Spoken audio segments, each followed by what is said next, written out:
María, buenas noches. Buenas noches. Buenas noches. Mi primera pregunta, que me parece que es un tema interesante, por lo que ahora te voy a comentar. ¿Te consideras creyente? Absolutamente sí. Creyente, cristiano, servidor de la Iglesia, desde una humilde postura, oficio, absolutamente sí. Esa pregunta es rotunda.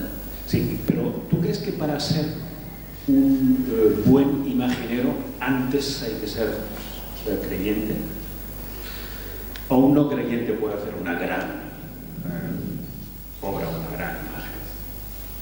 Bueno, esa es la gran tesitura que a día de hoy se nos presenta en el plano del mundo artístico, y es la gran diferencia, por lo menos desde mi humilde postura o desde la postura de una corriente de imagineros, es diferenciar bien claro lo que es un escultor y lo que es un imaginero. El arte es una disciplina transparente. Como bien decimos en la primera pregunta, si uno no cree, si uno no es creyente, si uno no tiene fe, pues difícilmente vamos a transmitir con nuestro trabajo, con nuestra expresión, esa fe. Con lo cual, para ser un buen o mal imaginero, no sé, eso ya es el pueblo que es sabio y soberano, lo que cataloga cada uno, pues para ser imaginero yo creo que hay que tener fe. Y a la hora de la verdad, es decir, a la hora de crear, ¿qué tiene más peso o qué tiene más fuerza?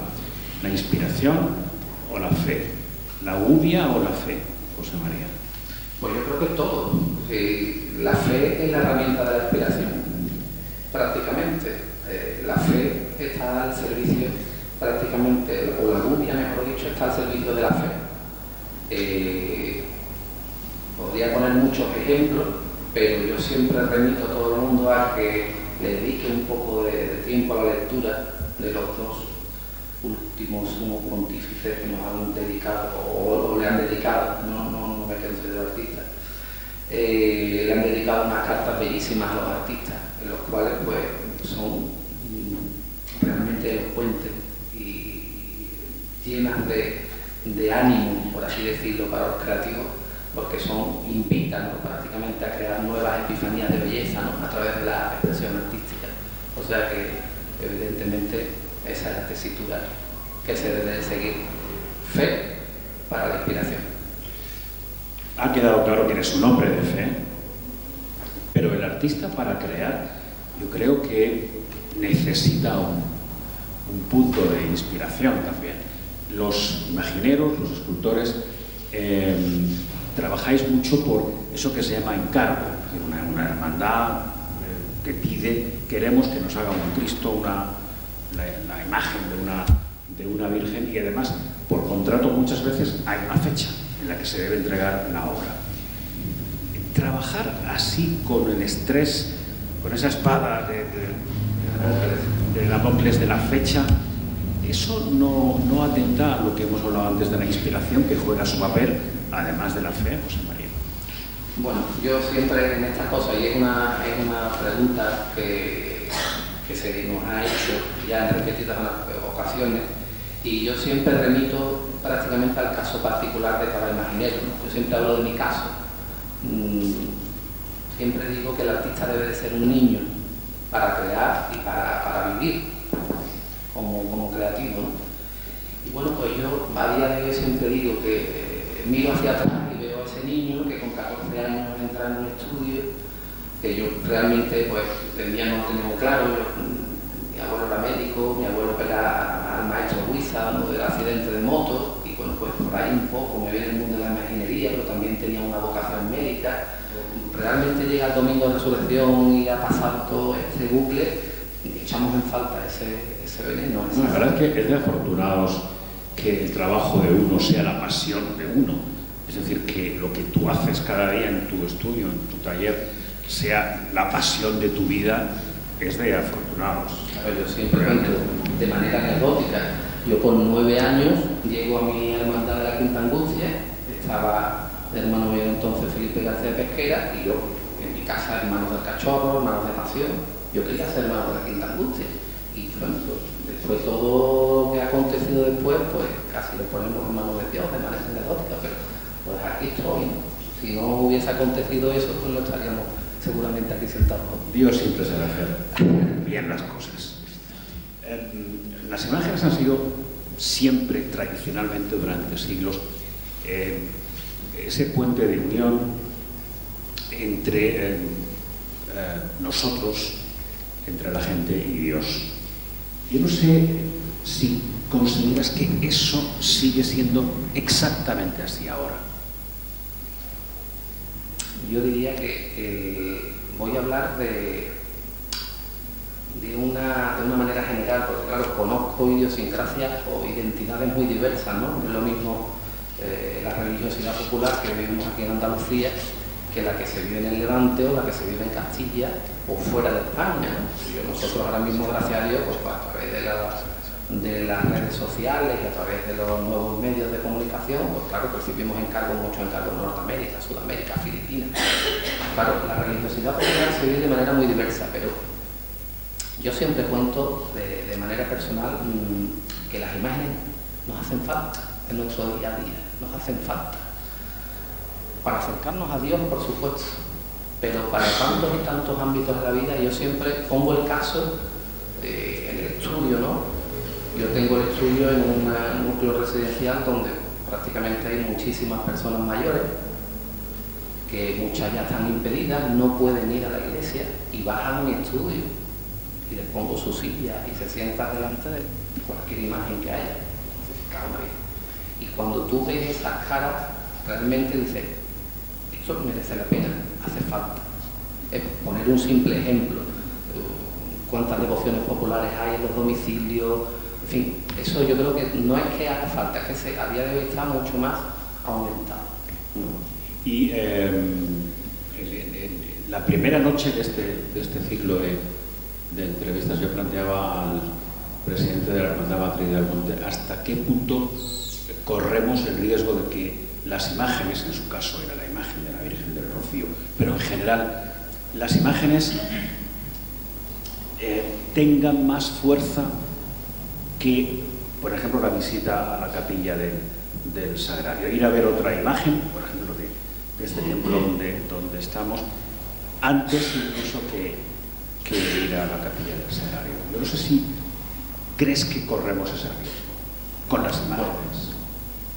Realmente vivimos, como por ser un poco repetitivo, pero es así, vivimos en la sociedad de imagen y quiera que no, la religión también, no le podemos exigir a todo el mundo el mismo nivel de preparación a la hora de acercarnos a Dios. Hay un cristiano o un fiel que es mucho más profundo, que ahonda mucho más y que se acerca al Santísimo, pero si bien es cierto, para el pueblo llano, el pueblo en general, siempre es mucho más accesible lo tangible, lo que ve. Y una imagen, pues, quiera que no, es algo que está ahí, que ve, a la que le pone cara. Y el Santísimo está ahí, pero es como todo a mí, claro. Como cristiano que me gustaría, porque las hermandades sacramentales fueran las que más hermanos tuvieran, ¿no? Esa sería la lógica, ¿no? Porque hablábamos antes del resucitado, ¿no? ¿Por qué la devoción al resucitado no está si es nuestra vocación más importante como cristianos, ¿no? Y siempre crucificado, el nazareno, el cautivo, el camino, ¿no? Pero nunca al fin. La imagen tiene mucha fuerza en nuestra sociedad y cada día más. Alguien puede pensar que el culto a las imágenes es algo poco ecuménico porque nos separa de las iglesias cristianas protestantes, incluso de las ortodoxas. ¿Eso debe preocuparnos o no? Es decir, ¿debe preocuparnos esa posible acusación de poco ecuménicos con el culto a las imágenes? O al contrario, es una seña de identidad, porque en el culto a las imágenes está, yo creo, la raíz de lo que entendemos por religiosidad popular, ¿no? No sé cómo lo es. Claro. Esto es un debate que muchas veces, pues, como ya no solo se le trabaja en la hermandad, yo trabajo para muchas parroquias, para muchas congregaciones religiosas. Imaginaros la dificultad, por ejemplo, como creativo que supone trabajarle a una comunidad religiosa, que tiene una preparación espiritual muy fuerte, unas necesidades espirituales inmensas, y estar a la altura de esas cosas es difícil. Realmente es muy complicado, porque si le preguntamos a cada nazareno que sale en cada hermandad de Sevilla el por qué viste el hábito nazareno, nos encontraríamos con una riqueza de respuestas bastante sorprendente. Y yo creo que eso responde a tu pregunta. Bueno, a mí personalmente no me preocupa, porque yo creo que es una de nuestras señas de identidad. Por lo tanto, el episodio de las imágenes, ¿hasta qué punto ayuda o es un poco fuerte el verbo? ¿Ayudan o arruinan la obra del imaginero? Bueno, las imágenes de vestir, y casi hay gente que dice, bueno, José María es muy exagerado con estas cosas. Las imágenes de vestir, por ejemplo, en una Dolorosa, yo voy a remitir palabras de don Sebastián Santos, ¿no? El trabajo del imaginero es un 50% y el trabajo del vestidor es otro 50%. Una imagen bien vestida suma y una imagen mal vestida evidentemente resta, ¿no? Cuando se presenta, cuando se pone al culto una imagen por primera vez, nosotros siempre intentamos cuidar mucho, intentamos filtrar mucho, primero que la catequesis sea correcta, los colores, por ejemplo, ¿no? Que son importantísimos, además de los colores, que también es una catequesis, y por supuesto la forma de vestir, ¿no? Que muchas veces, pues, el querer destacar el ha vestido tal o cual, pues, se pierde un poco la esencia de la vestimenta en sí, ¿no? Yo creo que todo ese plano pues, refiere, y a día de hoy pues hay una preparación un poquito ya mayor en ese sentido, a nivel de priostía, a nivel de vestimenta, se ha superado todo mucho, como no se ve muchas veces ejemplos, pero es importantísimo. Para una imagen de vestir es muy importante que la persona que va a realizar esa labor o la persona que va a ayudar en esa labor sepa lo que va a hacer. Y las nuevas tecnologías es algo que a un imaginero, un escultor como José María Leal le preocupa, es decir, la sustitución de la gubia por máquinas inteligentes, automáticas, que crean una obra tras programarse adecuadamente. El perder ese sentido artesanal de la creación te inquieta. Bueno, a mí personalmente no me inquieta. No me inquieta porque realmente todavía no se ha creado una máquina, no sé, en el futuro no nace, pero una máquina que tenga alma, que sienta y que sea capaz de transmitir lo que un creativo transmite, pues bueno, ahí ya sí andaríamos en un índice de preocupación alta. Hoy en día es verdad que hay máquinas que son capaces de hacerte más cómodo el trabajo. Llámese un escáner 3D, un escáner digital, ¿no? Una pieza que previamente tiene que ser creada. Yo es que muchas veces cuando la gente dice, bueno, pues esta imagen tiene el mérito de la talla directa, o esta imagen tiene el mérito de... Yo creo que el devoto, el fiel, nunca se plantea el tiempo que ha tardado una obra en hacerse, el dinero que ha costado una obra, el modo en el que se ha desarrollado una obra. El devoto lo que se plantea es, esta imagen es devota, se le puede rezar, tiene fe, esta imagen no lo es. Hay imágenes que son bellísimas, son perfectas, pero sin embargo están huecas. El fin no debe de justificar muchas veces los medios. El fin, mi finalidad es crear imágenes devocionales. Que después yo haya tardado un año y que me haya llevado modelando una imagen en barro y que después la haya escaneado digitalmente y me haya agarrado alguna tecnología mucho más actual para llegar al fin, pues bueno, eso es una anécdota. Es una anécdota que queda siempre en la idiosincrasia del estudio y en la intimidad, pero que el fiel y el devoto no se debe de plantear eso. Yo siempre hablo mucho de los chinos, ¿no? Los chinos que nos traen ya santitos de poliéster, el día que sean capaces de crear el alma, ¿no?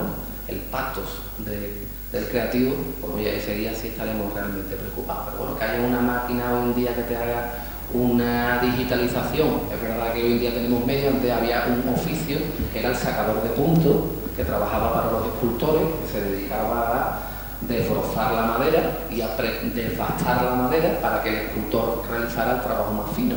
Eso antes era un oficio que prácticamente a día de hoy se ha perdido, porque hoy en día hay una máquina que llega a un estudio, digitaliza con una pistola la pieza y a los 15-20 días te lleva al estudio la pieza en madera desbrozada. Pero después hay que trabajar esa pieza, hay que terminar esa pieza. Con lo cual lo único que hemos hecho ha sido acomodar un poco el trabajo, pero no ni mucho menos desvirtuarlo ni dibujar. Bueno, hablábamos antes de los encargos. Bien, José María Leal recibe el encargo de hacer un Cristo como ese espléndido crucificado, el Cristo de la Victoria de Málaga, o una imagen de la Madre de Dios, de la Virgen. ¿Qué es lo primero que haces cuando te enfrentas al minuto 1 de la realización de ese encargo? ¿Cómo empiezas? ¿Qué es lo primero que haces? Pues yo siempre lo digo, yo lo primero que hago es rezar, antes de nada. Realmente yo vengo de una escuela y la reivindico mucho, ¿no? Fijaros que uno de los maestros que he tenido se llama Sebastián Santos Calero, su padre Sebastián Santos Rojas, y cuando Sebastián me habla de su padre siempre me dice: yo es que mi padre, lo primero que hacía mi padre, era una persona muy religiosa y es una persona que se encomendaba muchísimo a Dios y rezaba mucho. Yo no es que llegue al extremo de él, que tallaba las baldosas muchas veces rezando el rosario, pero sí es verdad que me encomiendo mucho a la oración, al retiro espiritual, y después ya empezamos el proceso creativo. Pero primero hay que ordenar, hay que meterse, hay que beber un poco. Como una especie de retiro espiritual, personal, antes de enfrentarse a la creación. Efectivamente. Yo así lo hago a día de hoy, cuando son encargos, lógicamente, de gran rendimiento físico y espiritual. Así que... Una curiosidad, ¿trabajas con música de fondo o en silencio? Yo, la música y la radio, aquí hay amigos que te conocen el inicio de una y ya sabes que la radio forma parte de mi día a día, y la música de diversa índole, pero es verdad que últimamente, vamos a hablar de la actualidad, ¿no? Últimamente estoy escuchando mucha música sacra, concretamente hay un autor, un obispo, que se llama Marco Frisina, que realmente cuando empiezas a indagar y a ahondar en la música sacra y en el alma, pues te ayuda mucho después a la hora de crear. Yo te puedo decir que cuando estoy creando me emociono mucho escuchando la música sacra y cosas que te elevan, que te acercan a Dios, la verdad. ¿Con el móvil apagado? Bueno, aquí hay muchas personas que me conocen y saben que yo estoy reñido, realmente estoy peleado con el móvil. Bueno, de hecho no tienes WhatsApp. No tengo WhatsApp.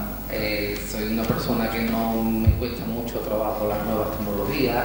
El teléfono, cuando estoy trabajando, normalmente lo suelo dejar a un lado, pero bueno, también es verdad que no dejo de estar atento a la realidad y que si no contestas también se enfadan, por lo cual pues, hay siempre esa lucha, ¿no? Pero es verdad que me resisto todavía algo así. ¿Hablas con tus imágenes cuando las estás creando? ¿Les dices cosas? ¿Sientes que ellas también te responden, te cuentan algo? Absolutamente sí. ¿Y eso cómo se produce? ¿Qué les dices sin invadir la intimidad de tu estudio? Pero ¿qué conversaciones se establecen ahí? Creo que era Dubé de Luque el que decía, del que luego hablaremos, que, a ver si lo recuerdo bien, que a las vírgenes, a las imágenes de vírgenes, cuando él las creaba, les hablaba, y cuando creaba una imagen de un Cristo, prefería que el Cristo le hablara. En tu caso, ¿cómo se produce esa conversación? Bueno, yo siempre digo, las imágenes forman parte del día a día de mi vida. las imágenes llenan tu casa, tú abres la puerta todas las mañanas del estudio y lo ves y te sientas, lo primero que haces, pues, por lo menos como creyente, pues hablar con él. Incluso cuando termina mi jornada laboral, siempre hay un rato para sentarme en una silla y hablar con él, porque realmente incluso volvemos a la música, ¿no? En esta última hora, en este último crucificado, yo me he llegado a emocionar mucho escuchando por ejemplo, la banda sonora de La Pasión, ¿no? De Mel Gibson, ¿no? Y recordaba, ¿no? Ese momento en el que lo estamos flagelando, ¿no? Le estamos haciendo daño. Y yo me he llegado a abrazar a ese crucificado y a emocionarme y a decir, que vean cómo somos, y a quererte reflejar un poco en él, ¿no? A querer hacer ese bien, ¿no? Siempre, ¿no? Ese bien por encima del mal, ¿no? Y ese diálogo siempre está presente. Yo cuando se marcha una imagen del estudio, es verdaderamente una sensación de vacío, porque es una parte de tu vida que se da. Con eso te quería preguntar, si se produce algo parecido, un sentimiento parecido al desgarro, porque tú le has dedicado no solo horas que se pueden contar, le has dedicado mucha pasión y mucho sentimiento que no se puede contar porque esas cosas se sienten, no se cuantifican. Pero claro, ahí debe haber, José María, como una confusión de sentimientos, porque claro, tú has realizado una obra que te han pedido y ya que está hecha, que incluso se han establecido esos vínculos de afecto, de cariño, se va. Y no sé si hay también un sentimiento de orfandad ahí en ese momento, ¿no? Bueno, algunas de las personas que han vivido ese momento, que es un momento realmente íntimo, ¿no? El momento en el que la cofradía, porque la cofradía hace muchas visitas al estudio mientras que se está creando la obra, pero realmente nunca la ve, porque claro, ¿quién está capacitado para ver una obra terminada si ni siquiera uno que la está haciendo realmente la ve, ¿no? Siempre se sorprende, sobre todo cuando la ve en la iglesia, ¿no? Que ya se ha recubierto de un halo totalmente distinto, ¿no? del halo del estudio. Y es un día un poco, pues, de alegría, por supuesto, porque hay unas emociones siempre a flor de piel, pero de vacío porque cuando cierras la puerta del estudio, ¿no? Ya se están llevando la imagen y tú cierras la puerta del estudio y ves que el estudio está vacío después de tantos meses de trabajo, de esfuerzo, realmente es un hueco grande. Después es verdad que ese hueco se llena cuando vas a la bendición de la imagen y la ves ya en la iglesia y ves que esa imagen se ha recubierto de ese halo, se ha terminado de modelar. Yo siempre digo que las imágenes se terminan de hacer en su iglesia, en su templo. En el estudio todavía hay algo ahí, hay una luz que no se ve, no se termina de leer bien la pieza. La pieza se termina de leer, la imagen, en su iglesia, en su templo. Cuando ya la ves ahí, uno mismo se sorprende realmente, incluso siente ya como que no es tuya, siente ya como que ahí hay algo que ha tocado la pieza, que la ha terminado de modelar, que la ha terminado de esculpir.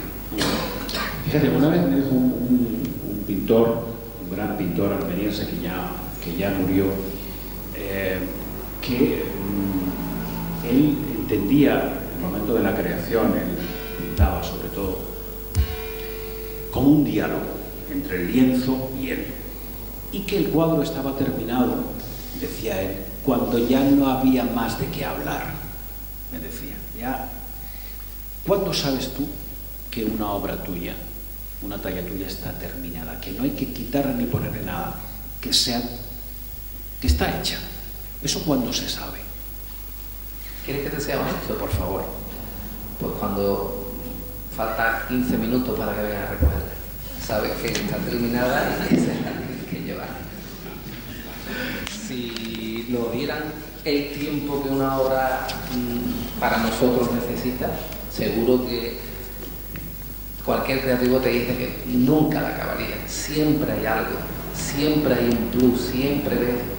Ahora se termina, yo siempre lo digo a la hermandad de ustedes, no os asustéis, que yo la voy a terminar para el plazo, pero la vais a estar montando en el camión y voy a estar tocando en el pincel seguro. porque nunca se acaba, siempre hay algo.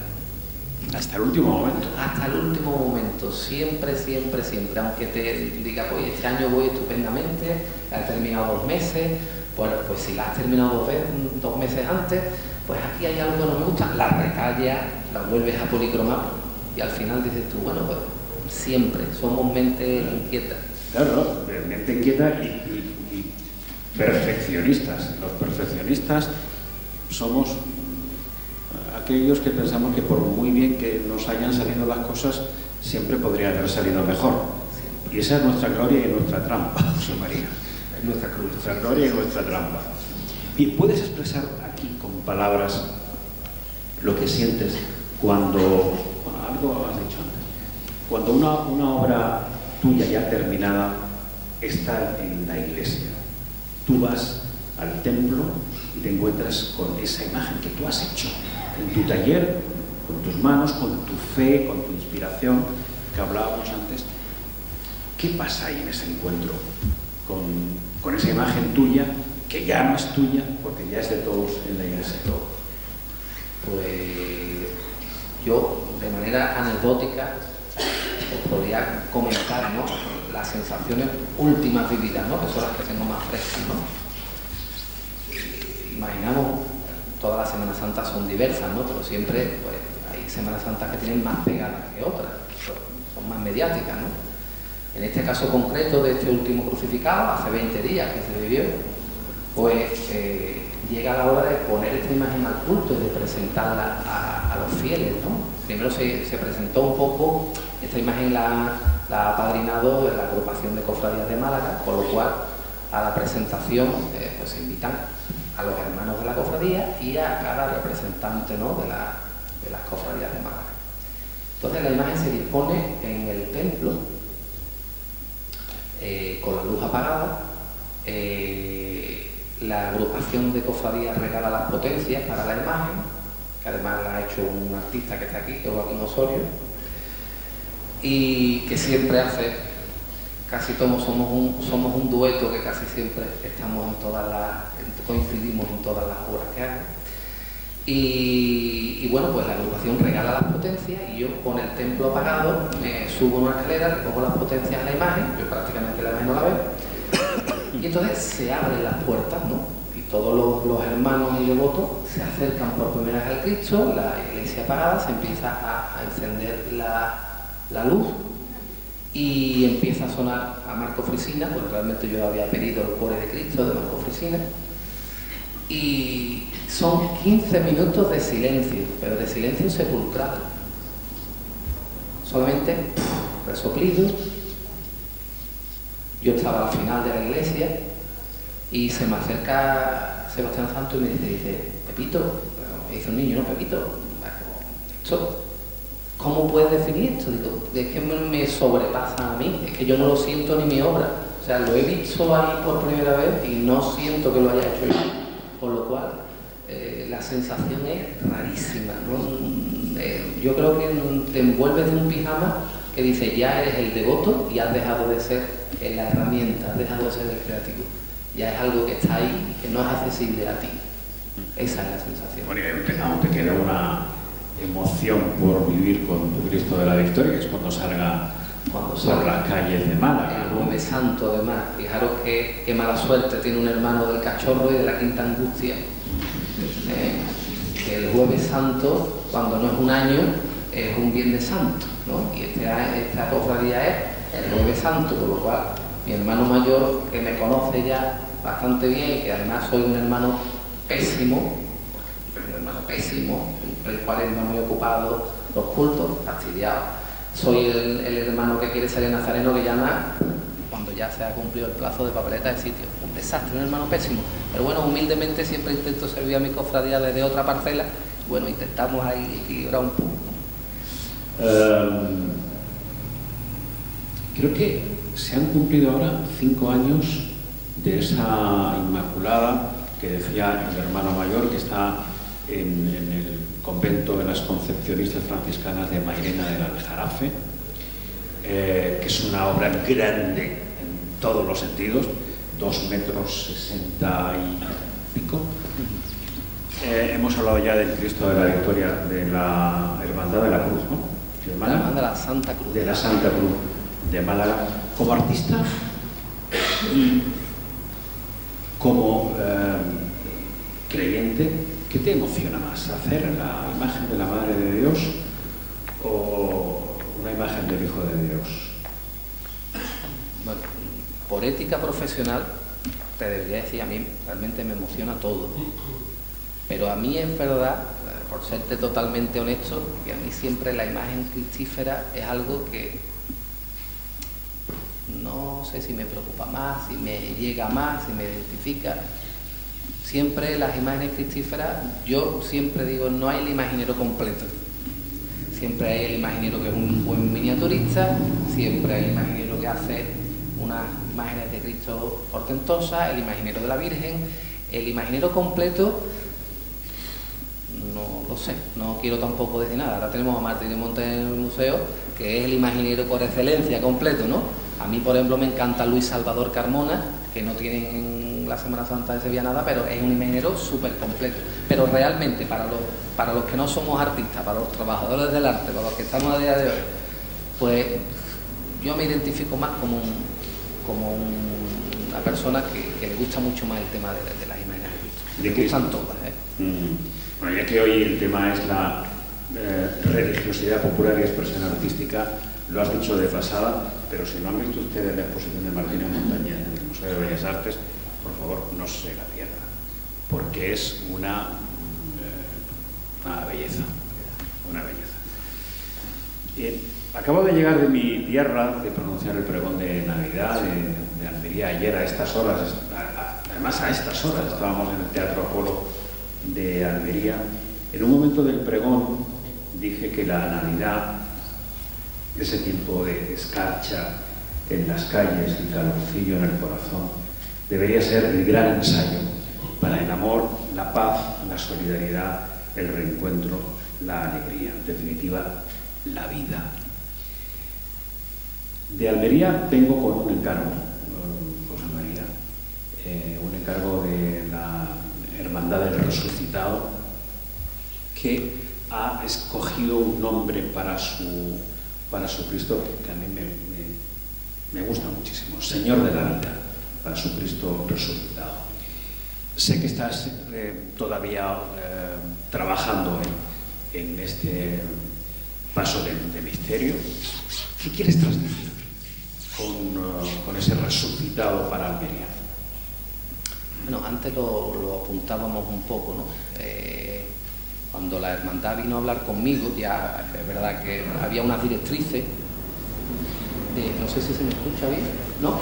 ¿Sí? No tiene arreglos. No tiene arreglos. Ahora sí. mejor.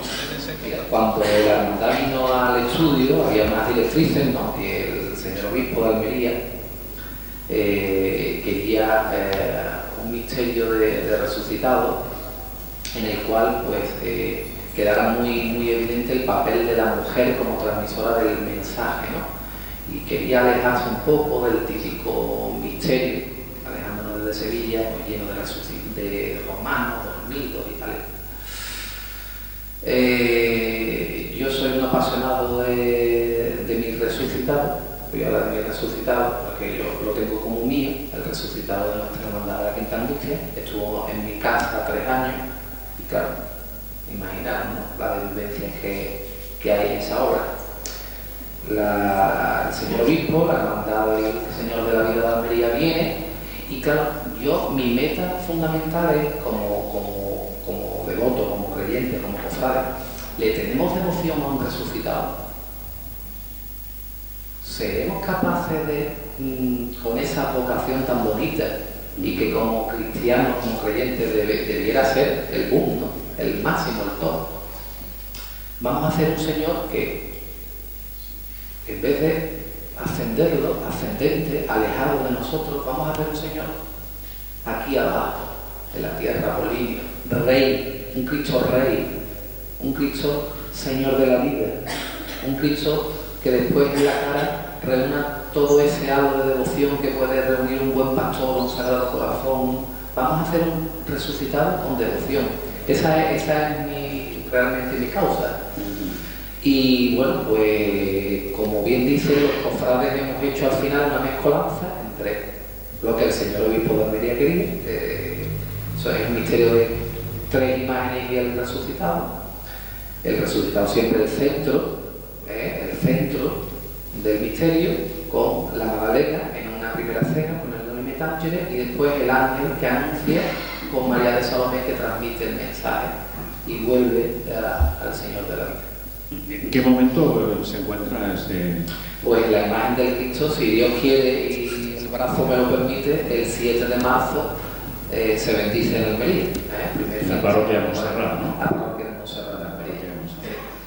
Bueno, y el domingo de resurrección, bueno, el 2020 va a ser un gran año para José María Leal, porque ya hemos hablado de ese estreno en la Semana Santa de Málaga, pero es que el domingo de resurrección en Almería saldrá por primera vez esa imagen.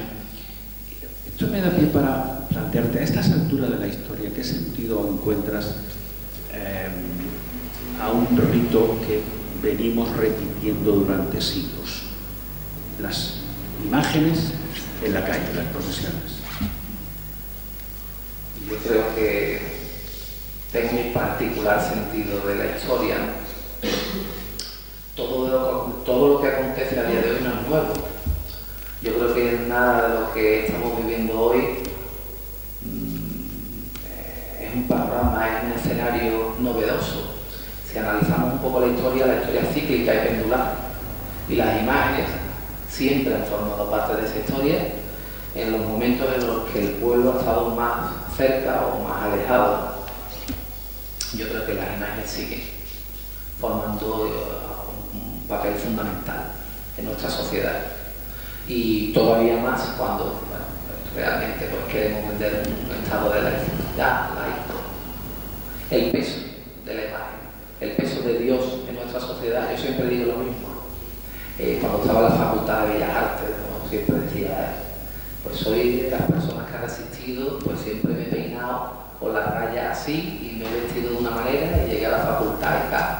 Y siempre, pues incluso algunos profesores me decían, wow, es un imaginero, el de los santitos y tal y cual. Y yo siempre decía lo mismo, digo, el de los santitos. Digo, pero cuando estás llamado, tu madre tal y tal, tú te encomiendas por si acaso, ¿verdad? Sí. Entonces, Dios está ahí.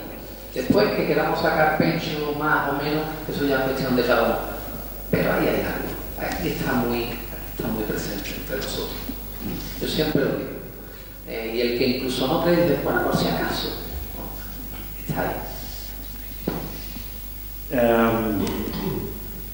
No quiero que terminemos esta conversación sin hablar de 2 genios en nuestro tiempo que nos hemos perdido en poco espacio: Luis Álvarez Duarte y Antonio Dubé de Luque.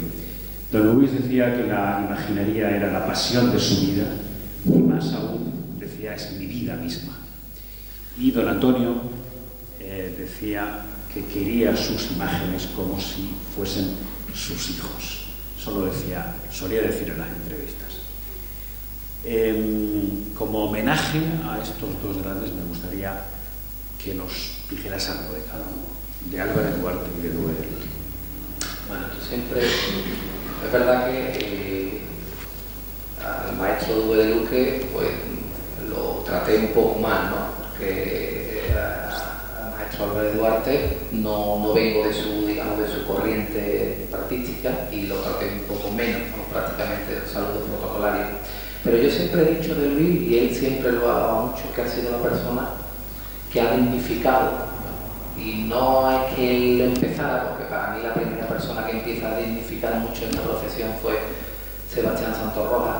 Pero yo creo que Luis, a partir de Luis, esta profesión se pone mucho en alza. Yo siempre digo que, o él siempre lo decía, ¿no? Los niños están comiendo gracias a mí, ¿no? Porque yo fui la primera persona que empecé a subir los precios, y yo siempre lo digo de manera anecdótica, es verdad, ¿no? Cuando Luisa estaba cobrando 100.000 pesetas por una dolorosa, Luis Álvarez Duarte está cobrando ya 1 millón de pesetas por una dolorosa. Empezó a hablar de dinero, está feo, está mal gusto, pero bueno, es por el hecho de poner en escenario que los artistas pasaban hambre. En la época de Huizar yo he tenido muchas hermandades que he trabajado y que me han dicho, bueno, pues los titulares de Huizar yo los hice a cambio de un televisor en color, o yo los hice a cambio de... Sí. Pasaban hambre, esa generación pasó mucha hambre. Los imagineros estábamos esperando detrás de una obra a que tiraran las maderas para hacer imágenes. Claro, hoy en día cuando los conservadores, los restauradores, pues, a lo mejor empiezan a analizar las maderas, es que los movimientos, es que antes había mucha necesidad, el contexto de la obra hay que conocerlo. Luis es una de las personas a las que hay que agradecerle el gran legado de Luis, lo que ha unificado esta profesión y bueno, el gran legado que ha dejado con sus alumnos y su corriente estilística. Luis ha creado un modelo iconográfico de Dolorosa que se ha seguido, ¿no? Y eso es uno de los grandes logros de Luis.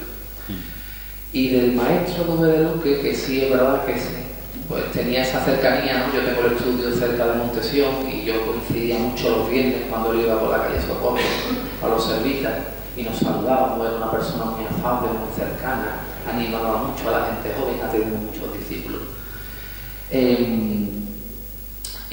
Una de las grandezas que yo le concedo a Dube de Luque es la humildad que ha tenido para transmitir su trabajo. Los imagineros siempre hemos sido muy puñeteros, por así decirlo, ¿no? Pues siempre teníamos las fórmulas secretas de la pátina, las fórmulas secretas, siempre hemos querido trabajar muy de espalda, ¿no?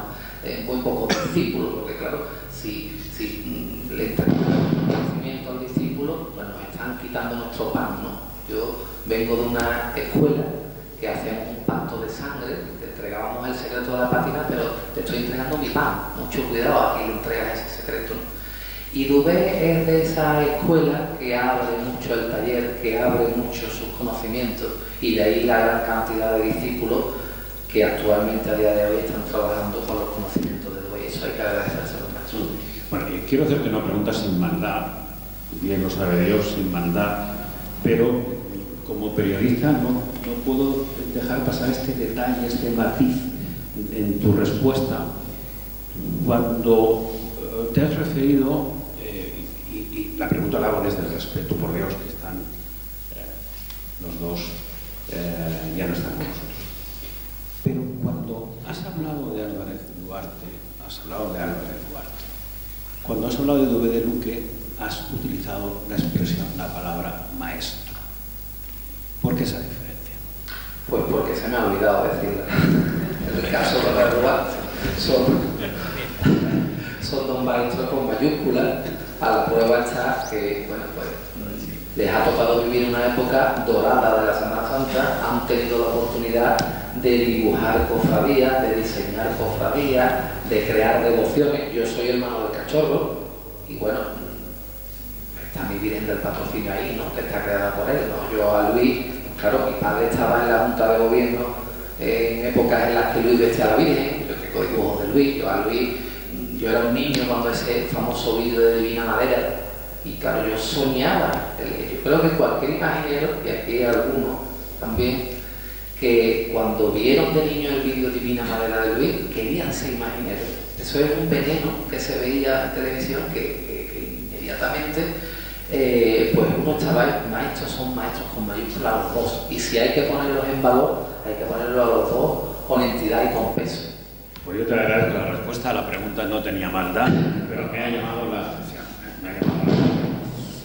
No sé si te voy a poner en un compromiso, pero siguiendo con este homenaje al final de nuestra conversación, ¿qué imagen de Álvarez Duarte y de Dube de Luque, los dos maestros, te emocionan especialmente? ¿Qué imágenes te pellizcan más? Qué difícil esa pregunta. Bueno, pues lógicamente te he contestado prácticamente con Luis Álvarez Duarte. A mí hay la obra mariana, la destaco mucho de Luis, la obra cristífera es muy importante, pero yo creo que el legado de Luis está en su Dolorosa, en ese esquema iconográfico, en esa cara. Cuando se estudia Luis Álvarez Duarte, siempre hay que tener, cuando se habla de los creativos, yo siempre digo, ¿no? A día de hoy, pues este señor seguro que se estudiará, ¿no? Dentro de muchos años.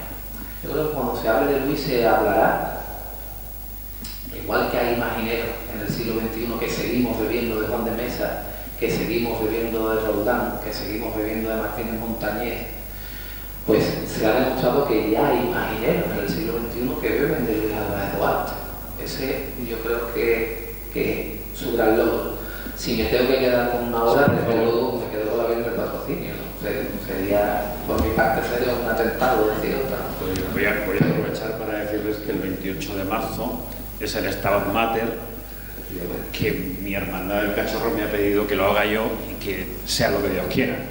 Pero el 28 de marzo estaremos ante la Virgen del Patrocinio para hablarle y ojalá para que ella me hable a mí también. 28 de marzo, espero.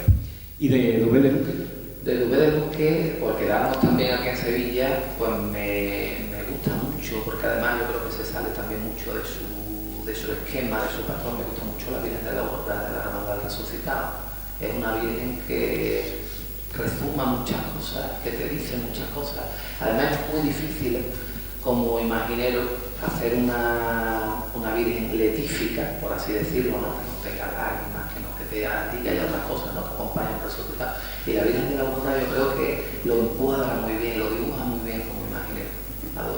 Pues has escogido dos imágenes sin lágrimas. Es verdad que la Virgen del Patrocinio a punto de llorar y la Virgen de la Aurora a punto, yo diría, de sonreír. A punto de sonreír. Muchas gracias, José María.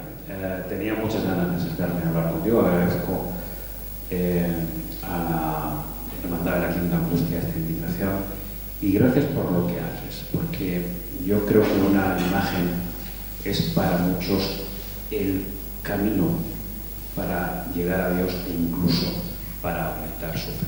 Muchas gracias y enhorabuena, de verdad.